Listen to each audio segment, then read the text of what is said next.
progression des apprentissages et cadres d'évaluation enseignement primaire.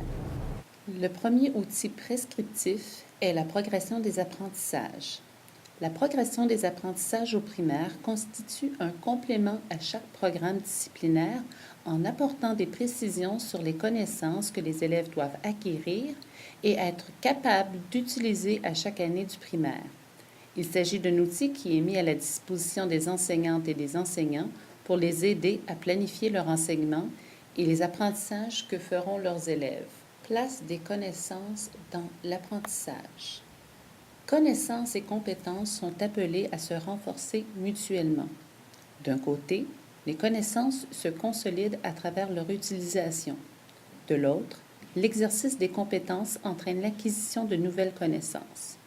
Faire acquérir des connaissances pose toutefois le défi de les rendre utiles et durables, ce qui renvoie à la notion de compétence. En effet, on est véritablement assuré de l'acquisition d'une règle de grammaire, par exemple, que lorsqu'elle est utilisée de façon appropriée, dans des textes et des contextes variés qui vont au-delà de l'exercice répétitif et ciblé.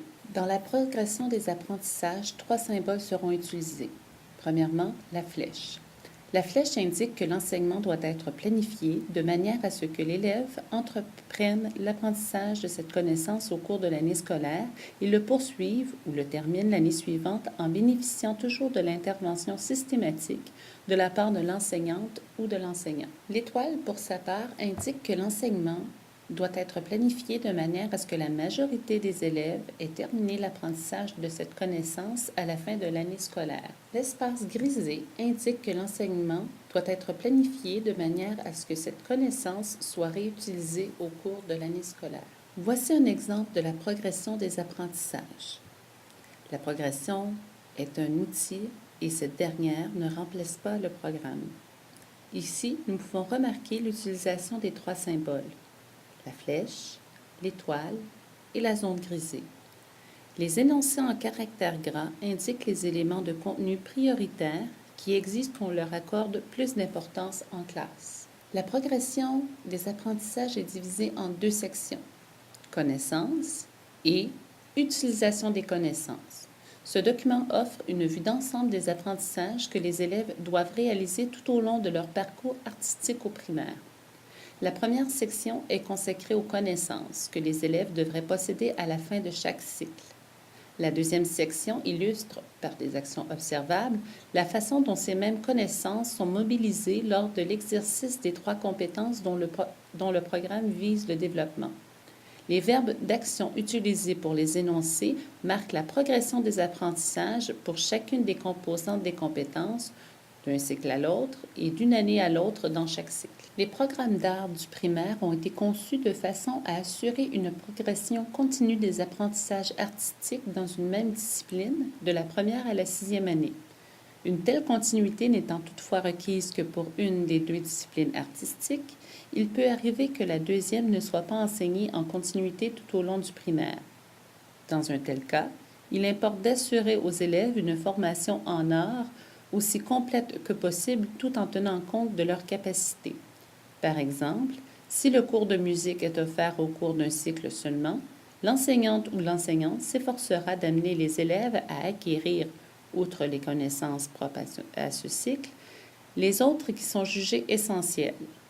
Ces connaissances correspondent aux énoncés écrits en caractères gras.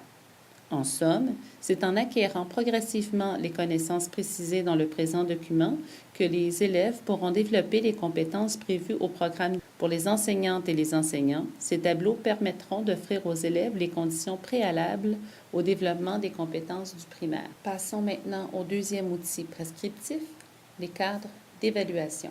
Finalité des cadres d'évaluation: fournir des précisions quant à ce sur quoi porte l'évaluation, mais sans indiquer comment évaluer. S'assurer que l'évaluation se fasse en conformité avec le programme de formation de l'École québécoise.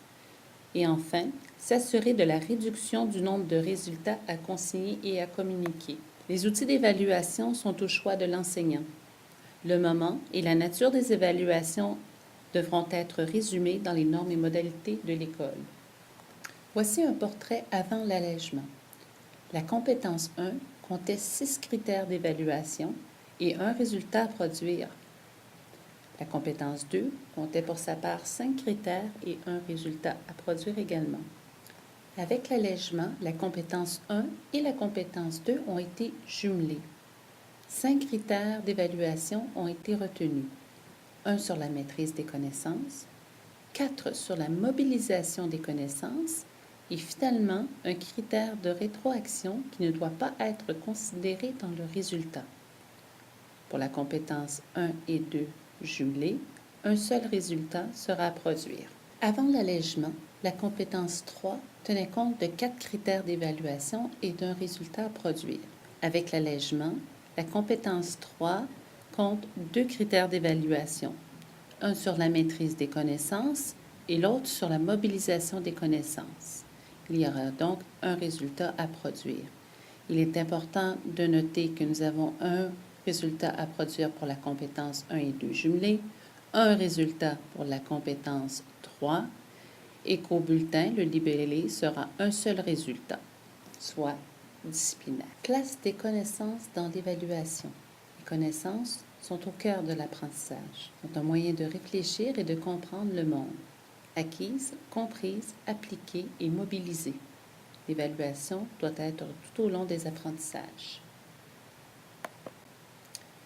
Les critères d'évaluation présentés dans le cadre d'évaluation découlent de ceux du programme de formation. Ils tiennent compte des précisions apportées dans les documents sur la progression des apprentissages quant aux connaissances que les élèves doivent acquérir et mobiliser.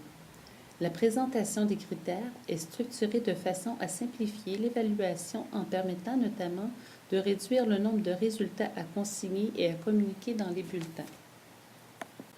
Rôle de l'enseignant concernant l'évaluation. Choisir les instruments d'évaluation, évaluation constante et périodique des besoins des élèves, mesurer et évaluer, choisir les moyens pour évaluer les apprentissages. Voici les cadres d'évaluation. Nous voyons en haut les compétences jumelées et le pourcentage qu'elles représentent. Plus bas, nous voyons les critères d'évaluation. À gauche, nous retrouvons les critères liés à la maîtrise des connaissances et à droite, les critères liés à la mobilisation des connaissances. Le dernier critère à droite est accompagné d'un astérisque, ce qui veut dire que ce critère doit faire l'objet d'une rétroaction à l'élève qui ne sera pas considérée dans l'évaluation.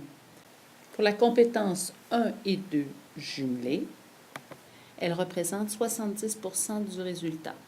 Apprécié comptera pour 30 % du résultat. Ces compétences seront calculées ensemble afin de produire un seul résultat au bulletin, soit le résultat disciplinaire. Il est possible d'évaluer une seule des deux compétences à la première étape et l'autre à la deuxième étape. Toutefois, il est obligatoire d'évaluer les deux compétences au troisième bulletin. Pour le troisième bulletin, nous considérons les évaluations de la troisième étape ainsi que les travaux pertinents de l'année, ce qui nous permettra de faire un bilan. Aussi, il est important d'observer la double flèche. Cette flèche indique que l'évaluation des apprentissages s'effectue dans un processus d'aller-retour entre l'acquisition des connaissances propres à une discipline et la compréhension, l'application ainsi que la mobilisation de celles-ci. Pour s'assurer de la maîtrise des connaissances, l'enseignant doit les évaluer tout au long des apprentissages. À l'annexe 1 des cadres d'évaluation, nous retrouverons les éléments favorisant la compréhension des critères pour la compétence 1 et 2. Voici le cadre d'évaluation pour la compétence appréciée. Nous retrouvons nos deux critères et cette même double flèche. Il est à noter que cette compétence représentera 30 % du résultat. Pour cette compétence, nous retrouverons également les éléments favorisant la compréhension des critères.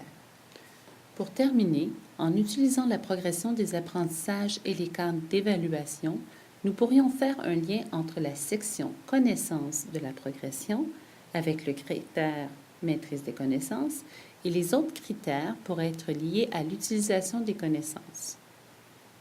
Mais quelle est la place des connaissances? Quel pourcentage représente l'évaluation des connaissances? Ce sera à vous de décider. Toutefois, il est bien de remarquer que le critère concernant la maîtrise des connaissances représente qu'un seul critère sur 5.